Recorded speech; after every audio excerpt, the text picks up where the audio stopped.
Line বাসাত্তা Ilaiah ইয়াদাকা লিতাকতুলানি মা আনা বিবাসিতি ইয়াদি ইলাইকা লিআকুলা। ও আমার ভাইয়েরা, কথা অনেক লম্বা হয়ে গেল, সর্বশেষ আমি যে কথা বলতাম চাই, সব বিষয় যেন আমরা দিনকে মানি, দিনের কোন বিকৃতির ফাঁদে যেন পা না দিই।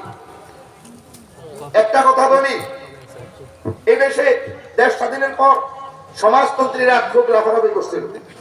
তখন তাদের সমাবেশের মধ্যে সাংস্কৃতিক অনুষ্ঠান করতো, নাচ গানের আয়োজন করতো, নাটক করতো। কথা বুঝেননি? এগুলো তারা যুব সমাজকে আকৃষ্ট করত।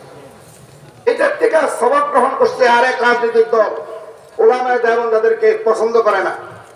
সেই রাজনৈতিক দল তাদের এই ইসলামী গান বানাইছে, ইসলামী সংস্কৃতি বানাইছে, ইসলামী সিনেমা বানাইছে, ইসলামী বহুত কিছু বানাইছেনি। ওমা, এদের দেখা আমাদের হুজুররাও ইসলামী গান, ইসলামী সঙ্গীত, ইসলামী সিনেমা, ইসলামী নাটক হুজুররাও বানান শুরু করছে।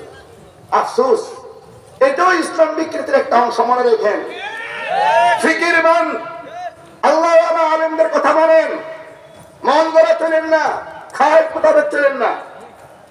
জিজ্ঞাসা করলাম যে গান তো ইসলামে হারাম, গান হারাম না? আর কথা বলেন না, গান হারাম না, হারাম আবার ইসলামী হয় কিনা? আমার এটা জবাব তো শের আসার, আমি কি শের আর গান কে এক? কখনো শের আসা, গজল আর গান কিনা এক? আপনারা আমরা কি দেউলিয়া হয়ে গেছি? ইসলাম কি দেউলিয়া হয়ে গেছে যে হারাম পরিভাষাগুলি ইসলামী নাম দিয়ে আমরা ব্যবহার করব? গান হারাম, কেন ইসলামী গান করব? নাটক হারাম, কেন ইসলামী নাটক করব? সিনেমা হারাম, কেন ইসলামী সিনেমা হবে? শিল্পী, এই সপ্তাহ আমাদের মধ্যে আসবে কেন? এই সপ্তাহ আমাদের মধ্যে আসবে কেন?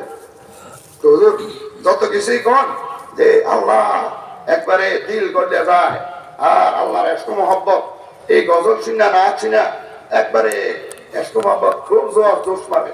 তাহলে কার এসক মহব্বত? এটা গাওয়ার এসক মহব্বত লাগা দেয়, আল্লাহর এসক মহব্বত না। কেউ যদি মনে করে কোন ব্যাপারে ইসলাম পরিপূর্ণ না, নতুন কিছু ইসলামে ঢুকাইতে হবে, তো সে গুমরাহির মধ্যে আছে। আল্লাহ তাআলা সব গুমরাহির থেকে আমাদেরকে হেফাজত করুন। ওলামায়ে কেরাম যে কোনো কাজ করতে, যে কোনো কথা বলতে মাপ চোখ দিয়ে চিন্তা করে কথা বলতে হবে।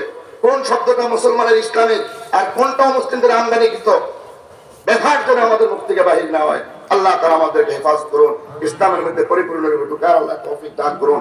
ইসলামকে আল্লাহ পরিপূর্ণরূপে কমবেশ সারা কিয়ামত পর্যন্ত হেফাজত করবেন, যে এই জামাতের মাধ্যমে সেই জামাতের অন্তর্ভুক্ত হওয়ার আল্লাহ আমাদেরকে তৌফিক দান করুন। আসসালামু আলাইকুম ওয়া রাহমাতুল্লাহ।